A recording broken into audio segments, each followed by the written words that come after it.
People always ask me, why don't you like Joe Rogan? It's easy. The dude is a fake. He's a phony and a propagandist. Not to mention, he's a fucking idiot. Does he have a lot of influence and power? Absolutely, but it doesn't make him intelligent. He's just a good grifter.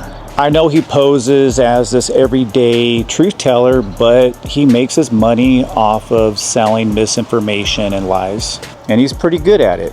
He calls himself a comedian, but he's not funny. And worst of all, he platforms a bunch of fools, people who push white supremacist ideology, anti-science, all kinds of BS propaganda and lies. And he does it under the guise of, I'm just asking questions, I'm just curious about the world. It's all a bunch of bullshit. And he's a bootlicker for the wealthy. He tries to come across as anti-establishment, but this guy is always defending billionaires, war profiteers, and the police. He doesn't care about human rights or people suffering. He's transphobic. He's homophobic.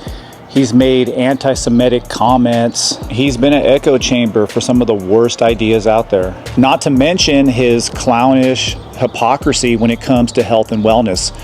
This guy is on his way to 60 years old. He's jacked up on steroids, testosterone, and fucking HGH, and he has the gall to lecture us about health. There's nothing natural about this guy. He walks around with no shirt on with a six-pack, but here's the deal.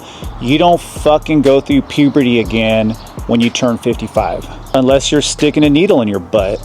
And there's no accountability whatsoever. He shrugs off any fact-checking, and he doubles down on all his bullshit ideas. And most Joe Rogan fanboys are wannabe alpha males. And there is a crisis of masculinity today. People like Joe Rogan, Donald Trump, and others who wrap themselves up in the flag are a symptom of that problem. And now we got a bunch of little boys out there pretending to be men running around espousing all this nonsense. It's truly sad to watch. But the novelty is wearing off. People are catching on to the grift, and Joe Rogan's podcast numbers are dwindling fast, and his listeners are bailing. He can go to church, he can speak out against the ICE raids at Home Depot, but that's not going to save him. Joe Rogan isn't some fearless truth teller. He's just a rich guy with an expensive microphone.